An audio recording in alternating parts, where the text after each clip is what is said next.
रतन और रामू दो दोस्त इस गांव से उस गांव में हाथ से बुनी साड़ियां बेचकर अपना गुजारा करते हैं। आज सारा दिन बाद वो दोनों घर लौट रहे थे। मेरा तो आज का हो गया। आज तो साड़ी अच्छी बिकी। हाँ, अब जल्दी से घर पहुंच पाए तो ही अच्छा है। हाँ, जो बाकी है रहने दे। ये ट्रेन नहीं मिली तो आज घर नहीं पहुंच पाऊंगा। कितनी देर हो गई आज।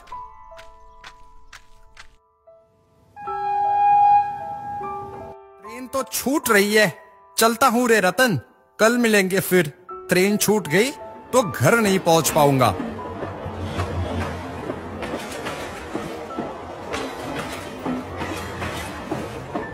अरे अरे, ध्यान से जा। ठीक ट्रेन में चढ़ा है ना, देख ले।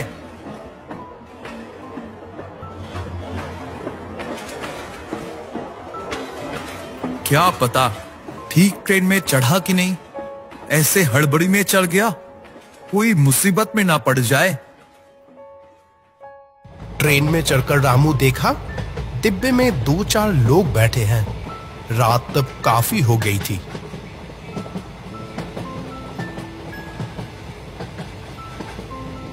खिड़की के पास एक खाली सीट देखकर बैठ गया रामू।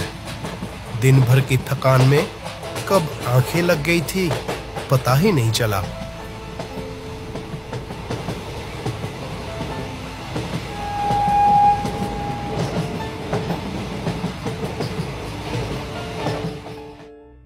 एक समय जोर से ब्रेक लगाकर ट्रेन एक स्टेशन पर रुक गई और उस झटके से रामू की नींद खुल गई।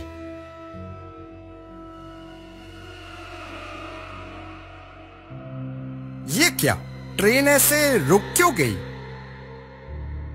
ट्रेन के अंदर लोग और कम हो चुके थे तब तक। खिड़की से बाहर देखते हुए रामू ने एक आदमी को प्लेटफॉर्म पर चलते देखा। अरे भैया, ट्रेन ऐसे क्यों रुक गई? क्या हुआ है?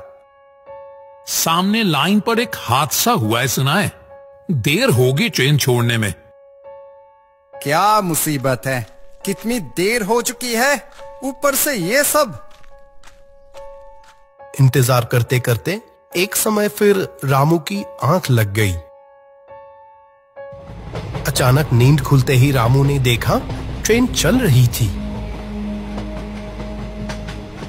चारों तरफ देखा, डिब्बे में अब कोई भी नहीं था, सिर्फ वो अकेला बैठा था। एक हल्का डर सा छा रहा था तब रामू के चेहरे के ऊपर। ये क्या, बाकी सब लोग कहां गए? मैं अकेला? ट्रेन चलते चलते अब एक स्टेशन पर आकर रुकी। रामू दरवाजे के पास आके बाहर की तरफ देखकर चौंक उठा। ये कौन सा स्टेशन? ऐसा कोई स्टेशन तो उसने देखा नहीं। रामू समझ नहीं पा रहा था कि ये कहां आ गया वो। हड़बड़ी में क्या वो तब गलत ट्रेन पकड़ लिया था? सोचते सोचते ट्रेन से उतर गया वो। एक बिल्कुल ही अनजान जगह पर आ गया था रामू। स्टेशन पूरा खाली था, कुछ भी समझ नहीं आ रहा था उसे। अचानक थोड़ी दूर उसने देखा एक चाय वाला जा रहा है। ओ चाचा, चाचा सुनते हो? कौन? मैं हूं। मैं ना शीतलपुर जा रहा था, पर ये कौन सा स्टेशन है? समझ नहीं आ रहा कुछ। क्या आप मुझे बता सकते हैं? शीतलपुर? ये तो शीतलपुर की लाइन नहीं है, ये बादलपुर स्टेशन है। बादलपुर? ऐसा किसी स्टेशन का नाम तो उसने सुना ही नहीं था। ये कहां आ गया है वो, और कितने दूर आ गया? बादलपुर स्टेशन? लगता है गलत रास्ते पर आ गया हूं। यहां से शीतलपुर कैसे जा सकता हूं, बता देंगे? अब यहाँ कोई ट्रेन नहीं मिलेगी और अब कोई गाड़ी भी नहीं मिलेगी यहाँ। देर रात हो जाने पर इस इलाके में कोई भी नहीं रहता। कल सुबह की पहली ट्रेन पकड़कर यहाँ से चले जाना। ओह, और कोई ट्रेन नहीं मिलेगी? ठीक है, तो मैं स्टेशन पर ही बैठकर रात गुजार लेता हूँ। सुबह की पहली ट्रेन पकड़ूंगा। ये स्टेशन पर होगे? आप सोच समझकर बोल रहे हो ना? अभी 9:30 की आखिरी ट्रेन चली गई। 10 बजे के बाद स्टेशन पर कोई नहीं रहता और आप यहाँ रहोगे कह रहे हो? चले जाओ यहाँ से। इस स्टेशन पर रात में कोई जीवित इंसान नहीं रहता। मन ही मन काफी डर गया था रामू, लेकिन इस अनजान जगह पर वो जाता भी कहां। हिम्मत जुटाकर बोला, मैं वहां बैठकर रात गुजार लूंगा ना। आप चिंता मत कीजिए, कर पाऊंगा। मैं रात गुजार लूंगा। जो ठीक समझो, पर बाद में मुझे मत कहना कि मैंने सावधान नहीं किया था। चलता हूं मैं, और एक पल भी यहां रहना ठीक नहीं होगा। ये कहकर वो आदमी तेजी से चलता हुआ अंधेरे में गायब हो गया और पूरा खाली सुनसान स्टेशन पर अकेले खड़ा रहा रामू।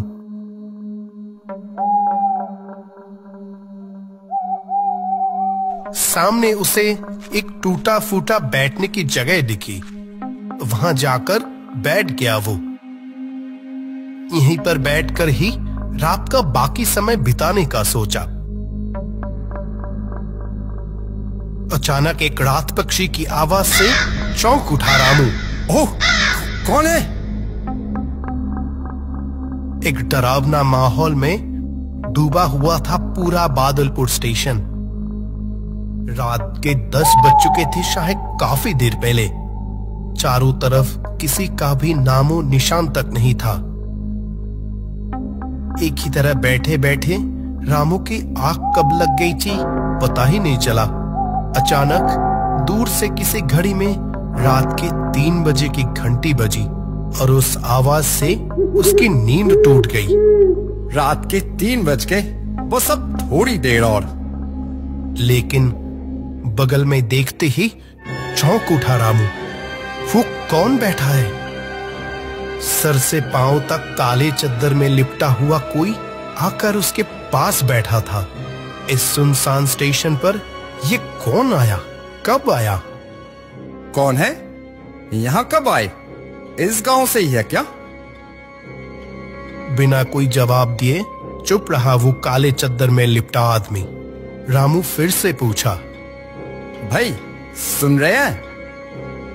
वो आदमी इस बार भी कोई जवाब ना देकर वहां से उठा और उल्टे दिशा में चलते हुए अंधेरे में जैसे गायब हो गया।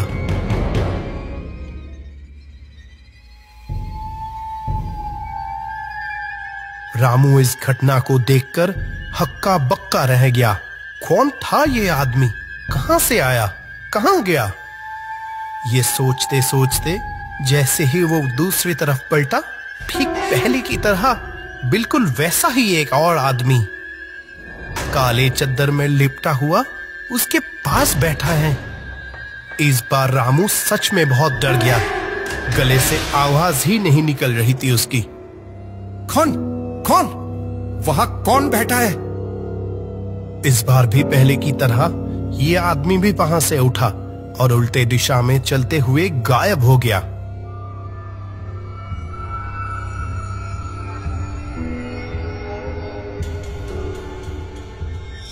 रामू उठकर उस तरफ बढ़ने लगा। डर से उसका गला जैसे सूख गया था। थोड़ा आगे बढ़ते ही देखा एक और टूटी फूटी बैठने की जगह, और वहां काले चद्दर में लिपटा एक आदमी लेटा हुआ था। साहब, आपके पास थोड़ा पानी होगा? बहुत प्यास लगी है। यहाँ चारों तरफ क्या हो रहा है कुछ समझ नहीं आ रहा। उस चद्दर में लिपटे आदमी की तरफ से कोई जवाब नहीं आया। साहब सुन रहे हैं? थोड़ा पानी होगा? पानी? यहां पानी नहीं, यहां तो बस मौत का खौफ। अरे बाप रे, बचाओ, भूत!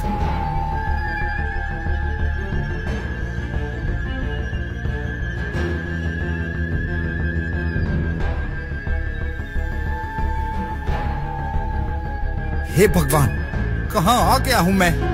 कोई बचाओ! यहाँ कोई तुझे बचाने नहीं आएगा। ये जगह हमारी है। छोड़ दो मुझे। मैंने कुछ नहीं किया। मैं गलती से चला आया, पता नहीं कैसे। मुझे छोड़ दो। यहाँ जब आ गया है तो अब वापसी का कोई रास्ता नहीं।